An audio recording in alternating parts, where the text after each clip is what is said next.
Welcome to the deep dive. This is where we take a stack of your source material, unpack it, and really pull out the most important insights and maybe some surprising nuggets just for you. Yeah, think of it as your personal shortcut. You get the core information you need on a topic, but with enough context to, make it actually stick. So today we're diving into sources you sent over, all revolving around something, well, I think many of us think about quite a bit, especially heading into a new phase or just looking for a boost. Happiness. Mm, And we've got a really interesting mix here, some insights from a home and lifestyle site, an article from the BBC Future team, a piece from Georgetown University featuring a neuroscientist, and even a look at the World Happiness Report. that's quite a range. And what's interesting is how they bring together both that sort of long-standing common wisdom and the latest scientific findings. Gives you a layered perspective on how we might, actively cultivate more well-being. Right. So our mission here, our goal for this deep dive is pretty clear. Cut through the noise, pull out the most compelling, maybe even surprising points from these different angles, and see what kind of actionable science-backed strategies emerge for you. Okay, let's do it. Let's unpack this stack. Okay, so right off the bat, something that really jumps out across all these sources is this shift in perspective.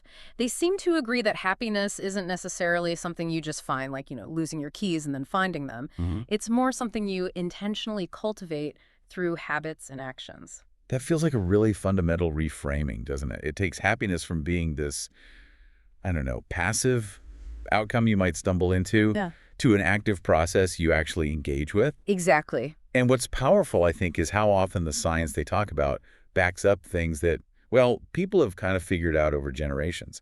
When that common wisdom aligns with the research, that's usually a strong signal. Yeah, that's a good point. And, the sources mention something that resonates. The happiest people, they're not always the wealthiest or the ones with the flashiest careers. Right. It seems to be more about those who prioritize investing in their relationships and just their overall well-being. And that leads us straight into what is, probably the most consistent finding Yeah. across everything you shared.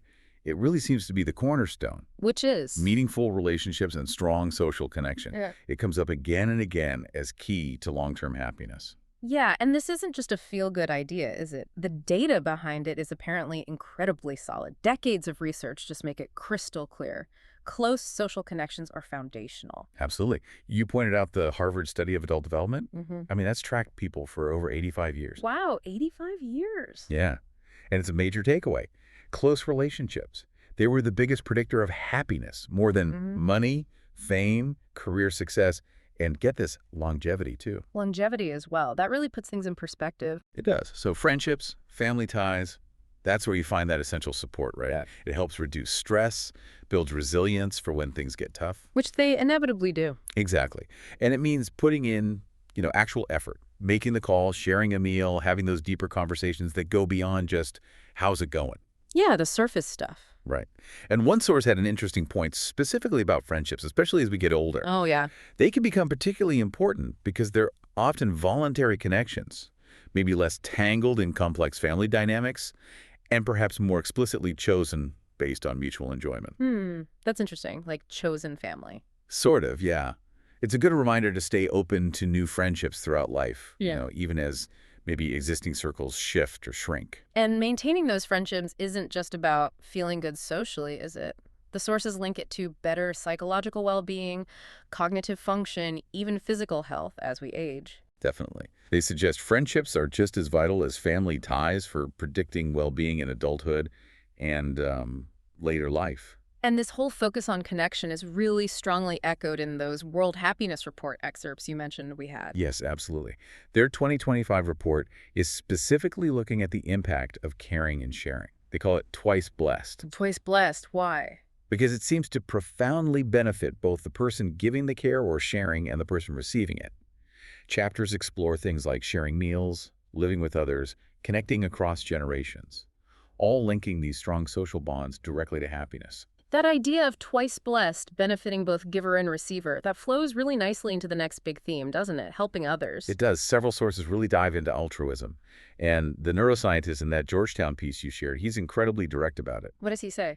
He basically boils the key to happiness down to just two words: helping others. Wow. Just helping others. That's it. That's his core argument for enduring happiness. He actually pushes back a bit against advice that focuses only on self-focused, solitary things like, bubble baths or whatever. Right, the standard self-care stuff. Yeah. He suggests while those offer maybe momentary comfort, they might not lead to the same lasting well-being as engaging outwardly through kindness and helping. Okay, and there's science behind this. Oh, yeah. The sources explain that doing things like donating money, volunteering, or even like a really small act, petting a stranger's dog, was an example given, can measurably boost your mood and motivation. Why does that happen? Why does helping feel good? Well, according to the neuroscientist, it's because we're fundamentally social creatures. He uses this phrase, self-domesticated apes, Mm-hmm. evolved for interdependence and trust. We're essentially wired to empathize, and our brains reward us when we help people we feel connected to, almost like we're helping ourselves. So there's actually a biological reward, like a warm glow. Exactly that. They mention specific brain regions, Mm-hmm. the amygdala, the rostral anterior cingulate cortex, the ventral striatum, which involves dopamine release. Ah, dopamine. Right. These areas light up when we help, creating that positive feeling, that warm glow, which encourages us to do it again. It's like a built-in positive feedback loop. And crucially, the sources mention that it's about helping sincerely, right? Not just out of obligation or for personal gain. Precisely. The motivation seems to be key for that enduring well-being effect on the giver. Mm-hmm. Helping because you genuinely wanted to, say, appears to have a different quality of impact than, say, helping just look good. Does it matter how you help, like big versus small acts? Donating versus volunteering?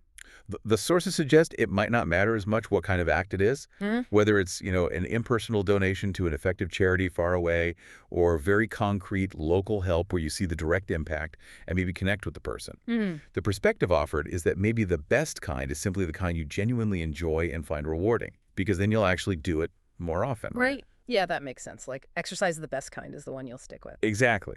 And another fascinating point was that just witnessing others being altruistic can apparently boost our well-being too. Really? How does that work? It triggers something called moral elevation. It's linked to an improved mood, more energy, and even a stronger desire to do good ourselves. It seems to reduce cynicism, build trust, and sort of subtly shift social norms, making everyone around more likely to help. So it's kind of contagious. In a way, yes. Plus, there's this idea of homophily pro-social people tend to attract other pro-social people as friends, which reinforces those behaviors and connections. It creates a positive ripple effect. Wow. Okay. And volunteering specifically got called out too. Yes, highlighted in another source is really beneficial. It's even shown positive effects for people managing things like chronic pain or depression. It's gaining recognition in healthcare. They even use the term social prescribing. Social prescribing, interesting. Now, looping back quickly to relationships, there was that specific term, confelicity. Ah, yes. Confelicity. It's not a word you hear every day. We all know compassion, right? Sharing someone's sadness. Mm-hmm. Confelicity is the opposite. Actively sharing someone's happiness. The sources stress that enthusiastically supporting a friend's good news, asking about it, celebrating with them, is just as vital for maintaining the friendship as being there in tough times. So not just nodding along, but really engaging with their joy. Exactly. Reacting passively or maybe downplaying their success, even if unintentionally, can apparently damage the connection over time. That feels like a really practical tip for everyday interactions. Okay. So moving beyond the purely social, the sources also hit on physical well-being movement, and nature came up. Right. Physical activity is framed as a natural antidepressant. Studies show it significantly lowers depression risk, even like small doses. And the key isn't necessarily being a marathon runner. Not at all. It's about finding movement you enjoy and can do consistently. Oh. Dancing, hiking, swimming, just walking, whatever works for you. And nature. That seemed powerful too. Hugely. Even just 20 minutes outside, the sources suggest, can lower stress hormones. Cortisol boosts your mood, increase vitality. It gives you a mental break, helps you feel connected. What if getting outside is tricky? Well, interestingly, one source mentioned that even virtual nature can help. Listening to wildlife sounds, watching nature documentaries, VR experiences. Okay. These can apparently have positive calming effects too. A good backup tool. Okay, good to know. Now, shifting inward, cultivating inner states. Gratitude was mentioned a lot. Yes, practicing gratitude seems to have these measurable positive effects. A simple technique highlighted is writing down maybe 3 things you're grateful for each day. Does it have to be big things? Apparently not, big or small. Doing this seems to increase life satisfaction and reduce depressive symptoms, basically by training your brain to shift focus from what's lacking to the positives that are present. Training the brain. Okay. And mindfulness also fits in here. Mindfulness practices meditation, deep breathing, even just mindful eating. Train your brain to focus on the present moment. This helps with stress reduction, emotional regulation, and general well-being. Even just 5 minutes a day can make a difference, according to the sources. And underlying all of this, there's something foundational, often overlooked.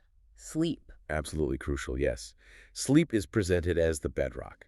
Getting 7 to 9 hours of quality sleep is strongly linked to better emotional well-being and life satisfaction. Trying to be happy when you're exhausted sounds difficult. Exactly. Poor sleep increases irritability, anxiety, makes stress harder to handle. It's like trying to build that house on shaky ground we talked about earlier. Yeah. The usual tips apply. Mm-hmm. Consistent bedtime, less screen time before bed, a relaxing routine. It's about having the basic energy to engage with everything else. Right. Now, in our modern lives, we can't really ignore technology, can we? Social media came up. Yeah, it's a double-edged sword. Hmm. Technology connects us, but the sources warn that excessive social media use is linked to increased loneliness and dissatisfaction. How much is excessive? One figure mentioned was spending over 2 hours a day on social media doubles your likelihood of feeling socially isolated. The constant comparison, the potential for anxiety, that curated reality, it can take a toll. So the advice is pretty standard. Setting limits, maybe digital detoxes, prioritizing real-world interaction. Pretty much. And that neuroscientist from Georgetown ties this back to altruism again. How so? He points out that if you're constantly looking down at your phone, you literally miss small moments around you, opportunities to connect, to offer help, maybe just to notice someone struggling, or even just, pet that dog we mentioned earlier. So being present helps you be kind. Essentially, yes. Breaking that phone-gazing habit is framed as key for cultivating that outward-looking awareness needed for connection and kindness. Okay. Beyond daily habits, what about bigger picture stuff like purpose? That's definitely part of the happiness equation presented. Leading a meaningful life makes people happier, healthier, more resilient. And purpose doesn't have to be like saving the world. Right. It can be mentoring someone, volunteering, pursuing a creative passion, working towards personal goals that feel important to you. And there was that interesting point about connecting with ancestry. Yeah, that was intriguing. Exploring your family history, learning the stories, especially stories of resilience and overcoming adversity, can apparently offer real psychological benefits. Wow. Knowing your family history seems linked to higher satisfaction, feeling more in control, understanding your place, and gaining perspective and gratitude for those who came before. Sort of grounding yourself in a larger narrative. Okay, back to simpler things. Laughter. Simple but effective. Laughter releases endorphins, reduces stress, strengthens social bonds. The sources even say forcing a smile can trick your brain a bit. Yeah. So yeah, seek out funny things, funny people. Make an effort to laugh. And anticipation, that was a curious one. It really was. The idea that just looking forward to fun things might boost optimism. They mentioned a study, admittedly with rats, where training them to anticipate rewards made them more optimistic. So scheduling fun things to look forward to might actually reprogram our brains a little. That's the tentative suggestion, yes. Routinely having pleasurable events on the horizon, big or small, might nudge our outlook towards more optimism. Worth trying, perhaps. Now here's something that felt almost paradoxical. Trying too hard to be happy. Yes. This nuance came up. The idea that worrying too much about being happy or trying intensely to force the feeling can actually backfire. Ow. They cited experiments where people primed to really desire happiness before watching an uplifting film actually felt more disappointed afterwards. Maybe their expectations got too high? So the chase itself can be the problem. It seems possible, according to these sources. One even suggested that the intense pursuit of happiness might paradoxically increase loneliness. The alternative proposed is often a more, maybe, stoic acceptance of life's ups and downs. Accepting the whole range of feelings. Exactly. Trying a bit less intensely to be happy might counterintuitively lead to more overall well-being. Okay, that's something to think about. There was also a very specific note on caffeine. Ah, yes. Caffeine. It has benefits, alertness, sure. But timing and amount are crucial for happiness, mostly because of sleep. Right back to sleep. Too much caffeine, they mentioned, over 400 milligrams. It'd be 2-3 standard cups for some people, or having it too late. One source gave a very precise timing, less than 8 hours and 48 minutes before your intended bedtime. Wow, that's specific. I know, but consuming it too late like that can really disrupt sleep quality. And poor sleep, as we said, just undermines everything else, can lead to headaches, anxiety, counteracting all your other efforts. So enjoy it, but be mindful of when and how much. It seems to be the message. And finally, maybe the most practical thread tying this all together is the emphasis on habit. Sticking to good habits, even when you don't feel like it. This feels really key. Don't wait for the mood to strike to do the things you know are good for you, right? Like connecting with people or getting outside. Exactly. The sources stress that the path to a good life often involves developing those positive habits and maintaining them consistently, regardless of your immediate feeling. Because the behavior can actually shift the feeling. That's the idea. Behavior can lead feelings. And they suggest practical ways to build these habits. Find structure, maybe join a group, or create specific if-then plans. Like, if I finish work, then I will go for that 20-minute walk. Makes it more automatic. Okay. So pulling that all together then, what's the big picture from this deep dive? Well, it really points towards happiness not being some passive thing you just find, but something you actively, intentionally cultivate through practices, through habits. And we covered a lot of ground movement: nature, sleep, managing tech, gratitude, mindfulness, purpose, even laughter and anticipation. Yeah, a whole toolkit. Mm. But the absolute core message, the thing that echoes loudest across all these different sources and gets reinforced by the neuroscience, it's the profound impact of genuine relationships and actively caring for others. It really seems like investing your energy outward into connection, into kindness, might be one of the most reliable ways to cultivate well-being inwardly. I think that's a great summary. And maybe alongside that active cultivation, there's also that element of acceptance, embracing the full spectrum of life, the ups and downs, without chasing some perfect elusive state of nonstop happiness. Right, that paradox again. Okay, so here's something to leave you with, something to mull over based on all this. If sincerely helping others boosts the giver's well-being, helps the receiver, and just witnessing kindness lifts others and encourages more helping, what are the broader, maybe cascading implications for our communities, for society's resilience, if that kind of widespread altruism became, more the norm?